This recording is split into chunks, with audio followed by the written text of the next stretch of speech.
Where are you going, Holmes? Have you been invited somewhere? We have been invited, Watson. We have. Where to? To the Baker Street Irregulars' annual dinner. They sent us an invitation. It is on the table. A dinner?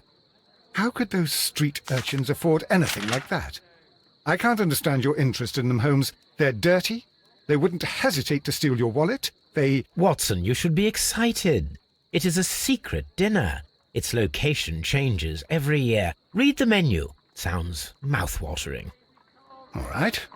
We, the secret police of Baker Street, invite you, Sherlock Holmes, and Dr. Watson to our annual dinner. Menu, entree, frozen rat head salad. Is this a joke? Not at all. Pray continue. Main course, sow's udder in Danny Nutcracker's way. Sounds disgusting, Holmes. Hedgehog goulash. Street turnips in homemade juice. And it goes on. I can hear them on the stairs now. Oh, we can't go there. We can't eat that. Watson, you'll hurt the feelings of those poor children. We have to go. Oh, Mr. Holmes. It is fine, Mrs. Hudson. Mr. Holmes! Wiggins, Dr. Watson is getting ready. He will be delighted to join us. You don't look well, my young man. Is there something wrong? Don't tell me the dinner is cancelled. Mr. Holmes, it's my brother Leighton. He's in a prison cell. They say he's killed 2 men. You have to help us, Mr. Holmes, because I know he didn't do it. Where is he now? From what I've heard, they took him to the yard, and they gave him a good beating already. You know what they're like. They'll hang him. They won't look any further. Holmes, we have to help him. Well, and forget about the dinner? Wiggins, I'll take the case. You're fantastic, Mr. Holmes. I'll be waiting for you at the crime scene. You'll be there, right? It's on Half Moon Street in Whitechapel. Very well.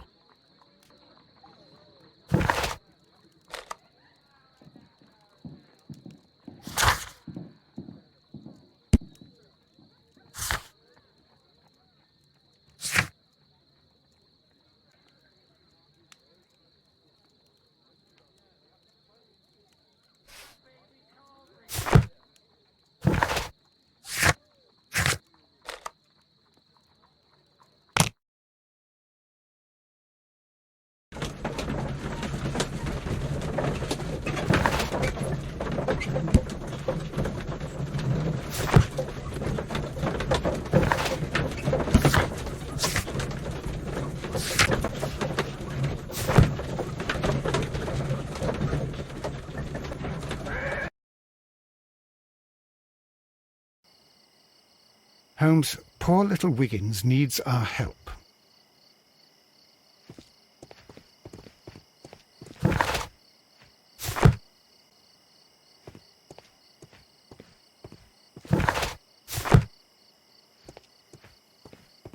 Locked. Locked. Locked. Locked.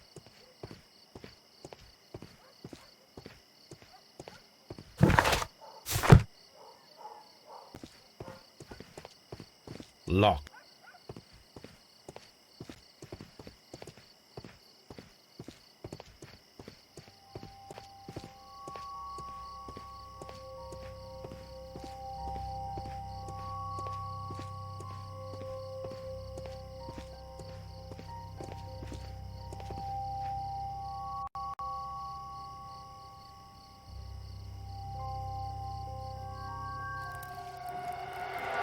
Please, gentlemen, leave the scene now.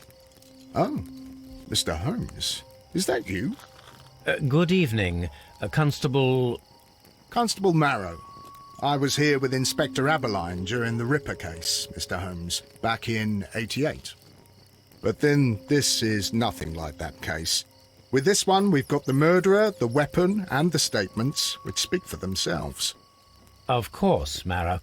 But you know that appearances can sometimes be deceiving. Who were the victims? The 2 men here, both shot.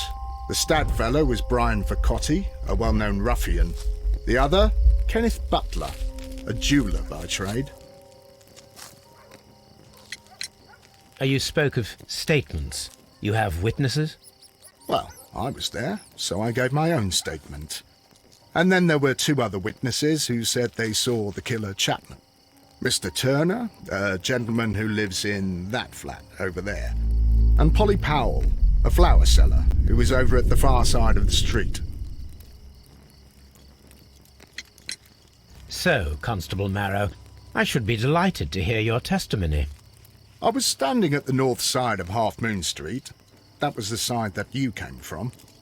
But you would have been unable to observe this part of the street, where we are standing now. That is correct. But I saw the two victims slowly enter Half Moon Street, and then shortly after, the fireworks started. A few minutes after that, the fellow Chapman rushed towards me and ran into Half Moon Street. Please continue. I didn't pay attention, but suddenly I heard a woman's cries and police whistles on the other side of Half Moon Street. I rushed over there and I saw the two dead bodies on the ground. When I reached Whitechapel Street, I saw Leighton Chapman. He'd been caught by two police constables. Did you hear the shots? I didn't hear any shots. The fireworks were all over the sky. They were so loud I couldn't hear anything else. What were the fireworks in honour of, Constable? Well, today's Queen Victoria's birthday, Mr. Holmes.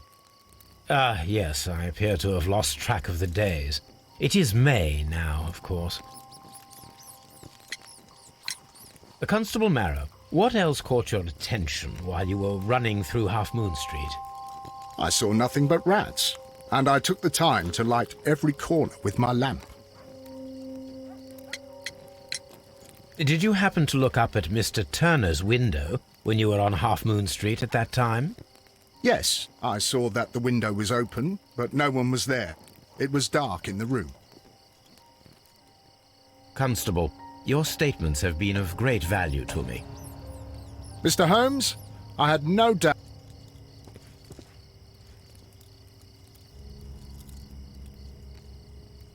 The bullet struck his head. This man didn't stand a chance.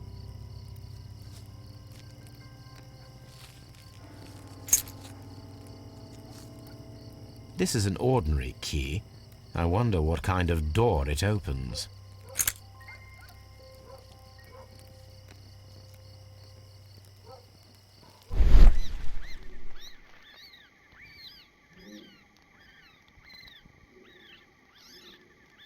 A piece of wood that has stuck between the cobblestones. Let us take a closer look.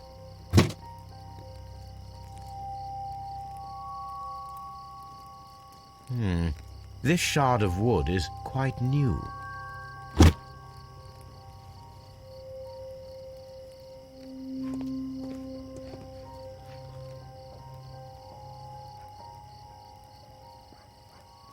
He tried to stop the bleeding with his hand. Death was not instant. The bullet penetrated his stomach, a dreadful wound.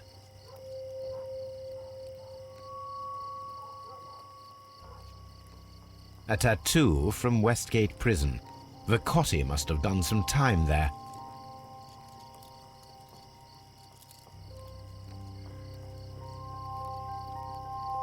Brian Vercotti suffered greatly. What a terrible way to die.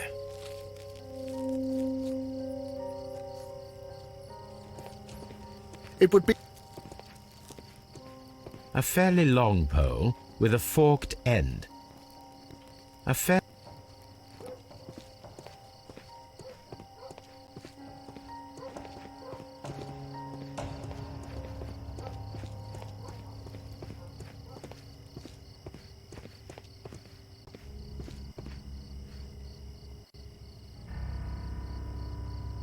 Good evening, Mr. Turner. I heard Constable Marrow reply to you as Mr. Holmes. Are you that detective gentleman? I've heard of you. And, well, I know things about this evening. Excellent. Might we hear your story?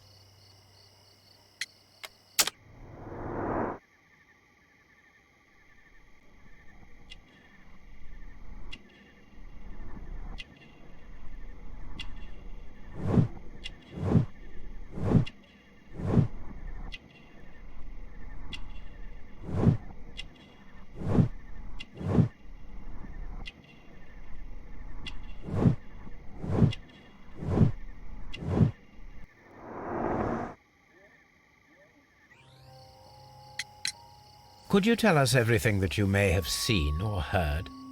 I was already in bed when the fireworks started. A few moments after, I clearly heard 2 gunshots from outside. Please continue. I quickly got up and I grabbed the lamp from my nightstand and I rushed towards the window. I looked down and I saw 2 bodies. And there was a man with a gun who was standing nearby. Where exactly? Well, near this body. Did he notice you? I don't think so. He rushed towards Whitechapel Street without looking around. Mr. Turner, did you see anyone else in the street? No, I saw no one but that man, the murderer, the fellow they caught. Were the 2 shots you heard consecutive? Yes, there was a very short pause between them, and they sounded different somehow. It seemed to me that the second shot was louder than the first. That is an interesting comment. Mr. Turner, what were your actions after you stepped up to the window? I was afraid that the man with a gun might return, so I stayed close to the window till I saw the policeman coming in the Half Moon from Whitechapel. Then I walked out to tell them everything I saw.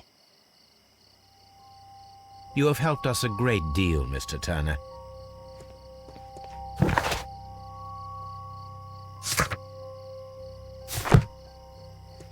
Mr. Holmes, did you see my brother at Scotland Yard?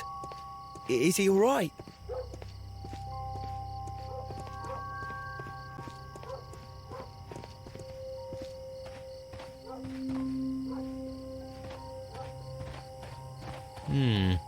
This mirror is turned towards Half Moon Street.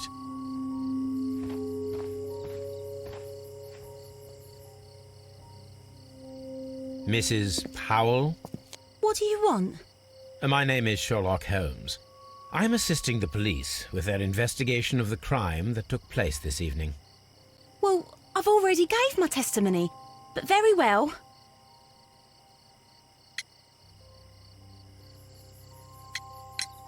Could you tell us everything that you may have seen or heard? Yes. I was selling my flowers as usual, and then the fireworks began, in honour of Queen Victoria. I enjoyed those. But then, all of a sudden, a young lad ran out of Half Moon Street and stopped just by me. He had a gun in his hand. He was like a ghost, and all covered in blood. It was dark, but I could see him, because of the flashes from the fireworks. And then? I screamed as loud as I could. I knew that a policeman should be on duty in the vicinity. He had no time to escape. 2 constables got him. Then another constable came out from the very same street, and I heard him talking of a horrible murder. Mrs. Powell, did you hear the gunshots? I'm not sure. You know, what with the fireworks? Did you see anyone else leaving Half Moon Street, prior to or at the time of the crime? No, sir, I did not. Even with all the fireworks, I was very attentive, as I'm always on the lookout for customers. My thanks to you, Mrs. Powell.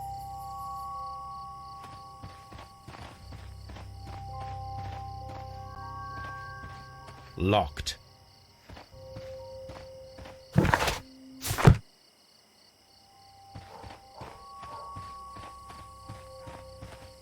Locked. Locked.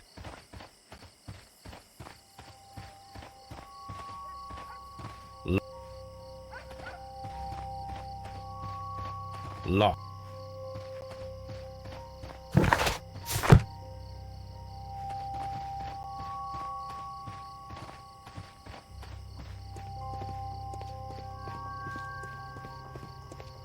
I'll do... It would be... I'm always wondering what's on your mind, Holmes.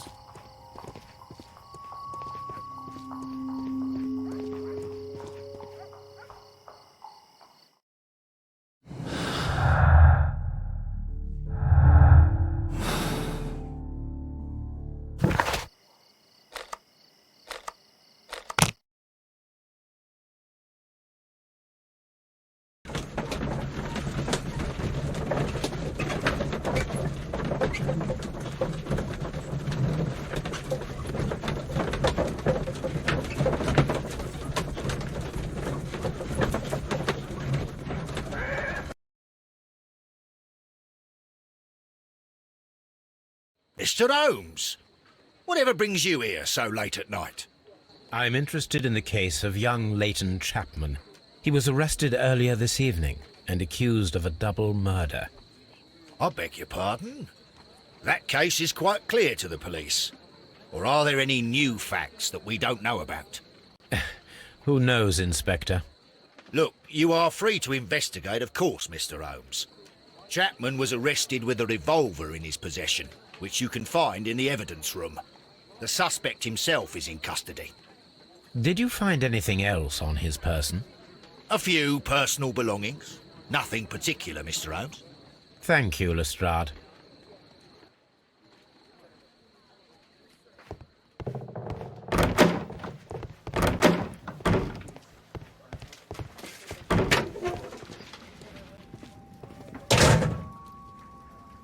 A cheap watch, bought with his own money, no doubt. These cigarettes are filled with cheap tobacco, nothing interesting. So this is the gun that Leighton was holding when he was caught by the police. It is a Webley revolver, a reliable weapon. It seems as though the shells were not removed from the cylinder.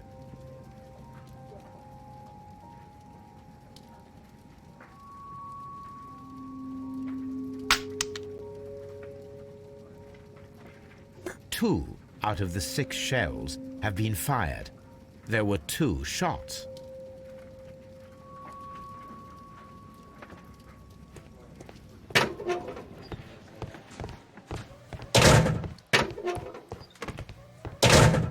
Please escort this suspect for interrogation.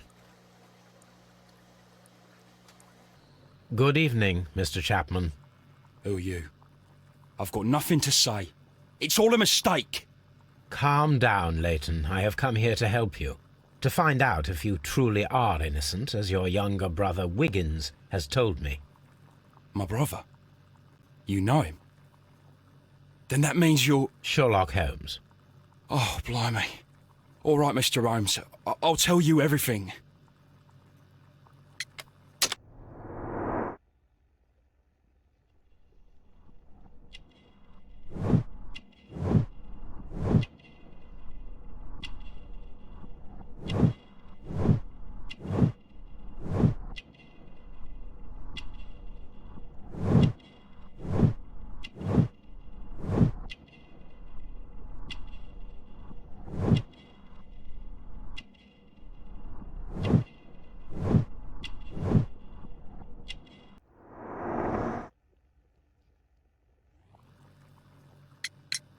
Good. Tell me your account of what happened. I left my work and I hurried up to see the fireworks in Whitechapel. I was late, so I decided to cut through Half Moon Street. I saw the first fireworks light up in the sky. I bumped into a constable on a corner before entering Half Moon. Then suddenly, what with all the firework flare, I saw 2 men. They were both lying flat in the middle of the street. I stopped where I was. I thought about turning back to the police, but as I was thinking of that, I saw a third person. He was leaning over the body that was furthest from me. The second I saw him, he raised his head and he stared at me. In a flash, I saw his gun, but he made a dash for it instead and he escaped through Whitechapel Street. So you might still have had time to return to the constable. I panicked. I didn't know what to do. Anyway, I approached the bodies just to see if they were still alive. I saw that one had blood pumping out of his stomach. He was dying. It was horrible. The second one was already dead. He had a hole in his head. He was holding a gun in his hand, though. I took it, and then I followed the third man. Interesting. Pray, continue. I turned a corner, and I saw the man standing in the middle of the street. He seemed to be in some sort of panic. And then, Mr. Holmes, something strange happened. I told the police and they laughed at what I said, but I swear to you, my words are true. I started running towards him. But then I was blinded by a flash. It was so bright that I hardly saw anything for a good dozen seconds. But I kept running forward. As I arrived in Whitechapel, I heard a woman screaming. And then I was caught by the police. But there wasn't a trace of that man. Of course, then they found a gun and all that blood. I couldn't see the murderer escaping and all that mess. Perhaps I was still half-blinded at that moment. A thrilling account, my young man. Leighton, are you able to describe the person whom you saw standing in Half Moon Street? Well, I wasn't able to see his face at all. It was too dark, and he was too far away. I could see his silhouette. And what about that? Nothing so special. He was wearing a jacket. He was quite average in size and his weight. I see. Was there anything else that struck you at the time? No. But perhaps... It's strange, but I can't remember the sound of his footsteps as he was running away. Perhaps it was because of the fireworks or the surprise of me seeing him. Leighton, I confess I am puzzled. Why should a young lad like you take a gun from the hands of a I know. I keep wondering that, but at the time it was like a reflex. A criminal ought to be arrested, and he was armed. You were willing to risk your life. That was a little foolish, unless you wanted revenge. No, Mr. Holmes. I was just being brave and stupid.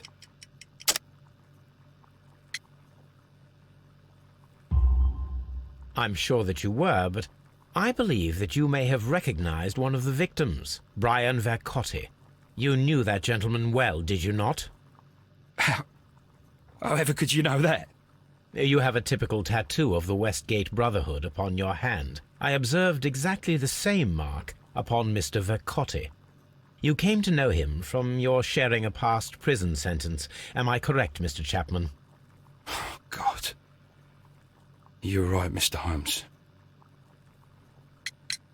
Would you tell me a little about Brian Vercotti? We were convicted for a robbery.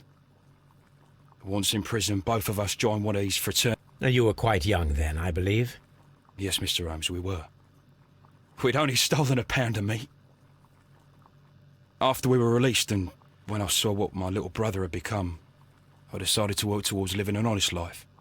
And Vercotti? He had a hard time. His sister had died in a Whitechapel dispensary while he was in prison. He had no family anymore. Our paths split. He fell back into crime. So you lost him? Yes. And for around 2 years, I heard no news of him at all. We shall see you soon, young man.